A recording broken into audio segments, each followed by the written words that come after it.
There was a rapid knock on the door. Ma'am? I groaned and tried to cover my head with my jacket, but it wasn't enough to stop the bright light from streaming through the Oval Office windows. What do you want? I managed to yell. The headache hit like an oncoming train. It was like the Marine band was playing right in my cranium at full blast. Every single sound seemed to be amplified by 1,000. They need you in the briefing room, ma'am. I winced at the sound and grabbed my skull, trying to stop the throbbing pain. Eventually, I managed to pull myself upright in my chair, knocking over a near-empty bottle of tequila that sloshed quietly onto the floor. The desk was littered with shot glasses, salt, and squeezed-out lime wedges. Even looking at the mess made my stomach roil, and I wondered if my rubbery legs were sound enough to make it down the hall to the toilet. I'll be there in a minute. I croaked back. The press secretary could stall for a few more minutes. That was his whole f***ing job. I rubbed my temples and squeezed my eyes shut like I could just force the pain out through my ears. God, what the hell had happened last night? I'd been at the state dinner with President Ankundinov, and we'd come back to the office to get away from those stuffy boars in my cabinet for a bit. I managed to open my eyes just long enough to look at the couch across the room to where the Russian president was drooling all over one of the couches in his sleep.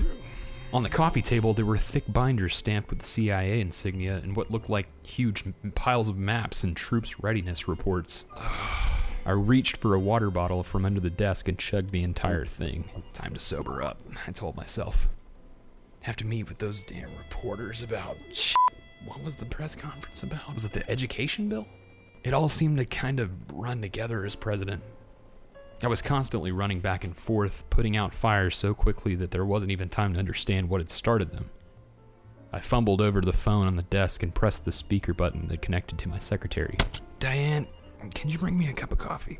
Wait, was there something else I was supposed to ask about? Oh, and what's this press conference about? Even after the water bottle, my tongue felt parched and I could still tell that I was slurring ever so slightly.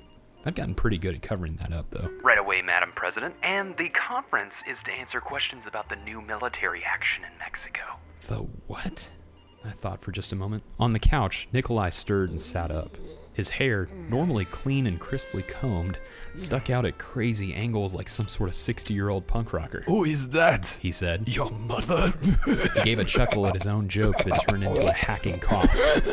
Nikolai was a pretty heavy smoker. Said it helped build up his tolerance to alcohol because the two addictions were always struggling for dominance. He liked to refer to his dual vices as his own little Cold War. Diane opened the door and brought in a clattering tray of coffee. She poured a cup for me and tried to cover up her judgmental smirk. Ma'am, you've got 218 new messages, she said as she set the saucer on the desk in between the little puddles of spilled booze. Her voice was like a pounding drum that reverberated through my skull. 218? I answered. What is going on? She pulled out a notepad from her pocket. From UN Secretary General Ban Ki-moon, President Hughes, you have no authority to invade Mexico, and the United Nations formally condemns this action. You invade Mexico? I repeated. Nikolai chuckled heartily from the couch. Ah, yes. And then it all came rushing back in an instant. How we'd come up to the office and traded tequila shots. I was supposed to be talking to Nikolai about finally ending this war in Ukraine, but that was all forgotten by the wayside. The two of us had nearly drained the bottle, and I'd warned Nikolai that we could run out of tequila soon. And then he'd said something along the lines of, "We'll just have to go to Mexico to get some." And from there, the rest of the night was a blur. I briefly remembered calling in the Joint Chiefs and ordering the mobilization of all troops in the Southwest, approving airstrikes on Mazatlan and Mexico City.